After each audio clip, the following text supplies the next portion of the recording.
सभी को एक बार पुनः हमारा आर्य प्रणाम। सभी को नमस्ते। आइए आज की इस ऑनलाइन कक्षा में आज हम अनुवाद के दूसरे भाग में अध्ययन करेंगे कि किस तरह से हम लोग क्रियापदों का प्रयोग करते हैं। पिछली कक्षाओं में हम लोगों ने देखा कि कौन कौन से प्रथम पुरुष, मध्यम पुरुष और उत्तम पुरुष के कर्ता होते हैं। आज हम जानेंगे कि प्रथम पुरुष की क्रिया, मध्यम पुरुष की क्रिया और उत्तम पुरुष की क्रिया कौन कौन सी हैं और इनका प्रयोग हम कैसे करते हैं। तो वो धातु रूपों को जानने के बाद ही कर पाएंगे। तो आइए जानते हैं पहले धातु क्या होता है। तो धातु जो होता है, किसी भी क्रिया के मूल रूप को धातु कहते हैं। किसी भी क्रिया के मूल रूप को धातु कहते हैं। इतना तो समझ सबको होना चाहिए। इसी को क्या कहते हैं? ROOT, रूट, है ना। Root of any action word is called धातु। तो धातु क्या होता है? क्रिया का जो मूल रूप होता है। देखिए, पठति क्या है? क्रिया है, इसका मूल रूप क्या है? पठ। गच्छामि क्या है? क्रिया है, इसका मूल रूप क्या है? गच्छ। वदामि क्या है? क्रिया है, वदामि। वदसी, है ना, वदसी क्या है? वदसी क्या है? क्रिया है, इसका मूल रूप क्या है? वद। तो इस तरह से आपने देखा कि इन सारी क्रियापदों का कुछ न कुछ मूल रूप है जिनको हम धातु कहते हैं। वैसे हम जो कुछ भी एक्शन करते हैं वह सभी क्रियाएं ही हैं और action words are called verb. क्रिया, जितने भी काम वाले शब्द हैं वो क्रिया कहलाते हैं। और क्रिया के लिए संस्कृत में हर एक क्रिया के लिए, यानी अलग अलग क्रियाओं के लिए अलग अलग धातु का निर्धारण किया गया है। पठ, लिख, हंस, गच्छ, वद, नम, अस, भु। देखिए, इसको याद करने के बहुत सारे तरीके हैं कि आपको अनेक धातु बहुत जल्दी याद हो जाए, बहुत जल्दी याद हो जाए। इसके लिए बहुत सारे उपाय हैं। पठ, लिख, हंस, गच्छ, वद, नम, अस, भु। पृच्छ, कुर्द, पच, पृच्छ, कुर्द, पच, अस्था, गच्छ, गम, नीदा। पृच्छ, कुर्द, पच, अस्था, गच्छ, नम, दी, गच्छ, नम, नीदा। पठ, लिख, हंस, गच्छ, वद। देखिए यहाँ तक क्या था? पठ, लिख, हंस, गच्छ, वद, नम, अस, भु। वद, नम, अस, भु। देखिए, पृच्छ, कुर्द, पच, अस्था, पृच्छ, कुर्द, पच, अस्था, गच्छ, नम, गच्छ, गम, गच्छ, गच्छ, हंस, नीदा। गच्छ, हंस, नीदा। गच्छ, हंस, नीदा। देखिए, गच्छ, हंस, नीदा, गच्छ, हंस, नीदा। तो इस तरह से धातु प्रारंभिक दौर में इनको याद कर लेना चाहिए, इससे स्मरण शक्ति भी बढ़ती है। अब आगे बढ़ते हैं। अब ये धातु तो याद हो गए, अब धातु का क्या करेंगे? तो धातु के रूप चलाएंगे अलग अलग लकारों में, अलग अलग समय में, अलग अलग परिस्थिति में। तो आइए देखते हैं।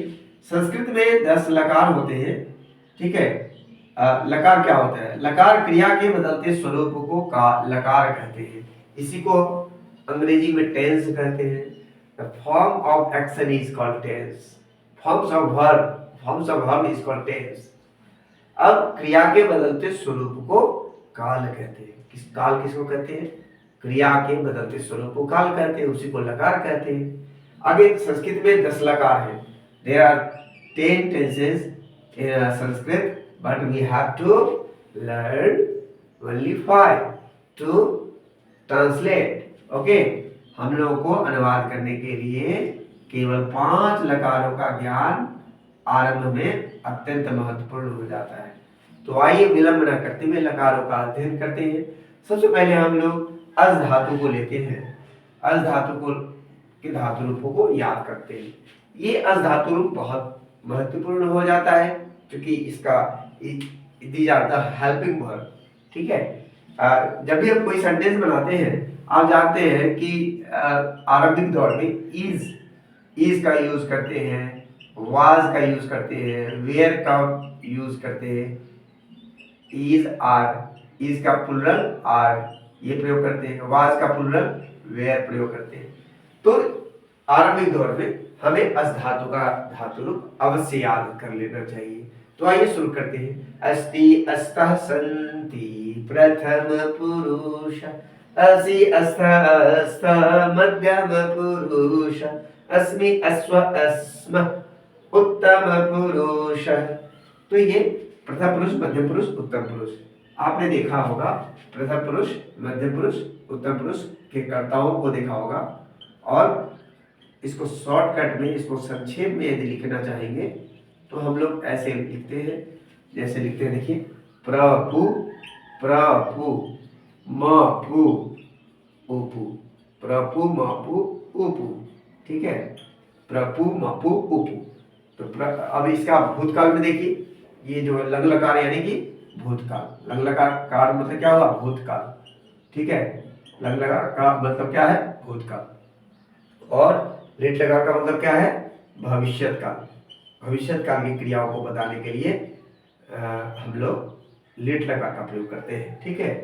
तो अब देखिए, इसको याद कर लिया आपने। अस्ति अस्तः सन्ति प्रथम पुरुष, असि अस्तः अस्तः मध्यम पुरुष, अस्मि अश्व अस्म उत्तम पुरुष, आसीत् आस्ताम आसन, आसित आस्ताम आसन, आसे आस्तम आस्त, आसम आस्व आस्म। कैसे, देखिए मैंने आपको रिदम और लय दिया इसलिए क्योंकि लय और रिदम में कोई भी चीज याद करेंगे, दिल से याद करेंगे तो याद हो जाएगा। आइए याद करते हैं आपके साथ हम भी। आसित आस्ताम आसन, यस, आसित आस्ताम आसन, आसी आस्तम आस्त, आसम आस्व आस्म। आप मेरे साथ जरूर बोलेंगे, इससे कि आपको याद हो जाए, ठीक है। चलिए, आसित आस्ताम आसन, आसी आस्तम आस्त, आसम आस्व आस्म, ठीक है। आगे देखिए, लिट लगा में भविष्यति भविष्यतः भविष्यन्ति भविष्यसि भविष्यतः भविष्यथ भविष्यामि भविष्यामः भविष्यामः। अब देखिए, भविष्यति भविष्यतः भविष्यन्ति भविष्यसि भविष्यतः भविष्यथ भविष्यामि भविष्यामः भविष्यामः भविष्यति भविष्यतः भविष्यन्ति भविष्यसि भविष्यतः भविष्यथ भविष्यामि भविष्यामः भविष्यामः। अब आगे लोट लकार में अस्तु अस्ताम सन्तु प्रथम पुरुष, यदि अस्तम अस्तः मध्यम पुरुष, असामि असाम असाम उत्तम पुरुष उत्तम पुरुष, अस्तु अस्ताम सन्तु प्रथम पुरुष, यदि अस्तम अस्त मध्यम पुरुष, असामि असाम असाम उत्तम पुरुष। इस तरह से आप याद कर लेंगे। आगे विधिलिंग में स्यात् स्यतां स्युः, स्यात् स्यात् स्यतां स्युः, स्याः स्यातं स्यात्, स्याम स्याव स्याम, श्याम स्याव श्याम, श्याम स्याव श्याम। देखिए, श्याम यहाँ पर इसलिए बोल रहे हैं ना क्योंकि यहाँ पर हलंत लगा हुआ है, म पूरा नहीं पढ़ रहे हैं। श्याम श्याम, श्याम श्याम। देखिए, अब ये इसमें चाहिए अर्थ में, उसे वहां होना चाहिए। अब उसे वहां होना चाहिए, अब उसे वहां होना चाहिए, होना चाहिए। तब इसे क्या हो जाएगा, सह तत्र स्यात्, सह तत्र स्यात्, ठीक है। तुम वहां हो, त्वं तत्र,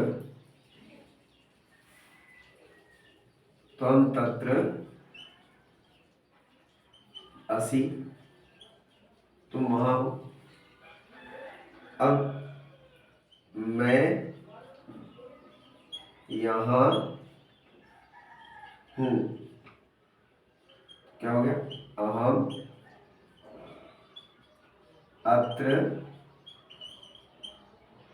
अहम अत्र, अहम अत्र अस्मि,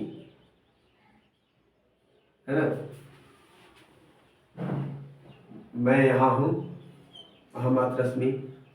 तो इस तरह से आपने क्या देखा यहाँ इस वाक्य का जब मैं अनुवाद कर रहा था तो क्या देखा, आपने देखा होगा कि कर्ता के अनुसार क्रिया का प्रयोग किया गया है। कर्ता यदि प्रथम पुरुष की है तो क्रिया भी प्रथम पुरुष की लगाएंगे, कर्ता यदि मध्यम पुरुष की है तो क्रिया भी मध्यम पुरुष की लगाएंगे, और कर्ता यदि उत्तम पुरुष की है तो क्रिया भी उत्तम पुरुष की प्रयोग करेंगे। ठीक है, तो इस तरह से हमारा नियम क्या हो गया, अनुवाद करने के लिए, है ना।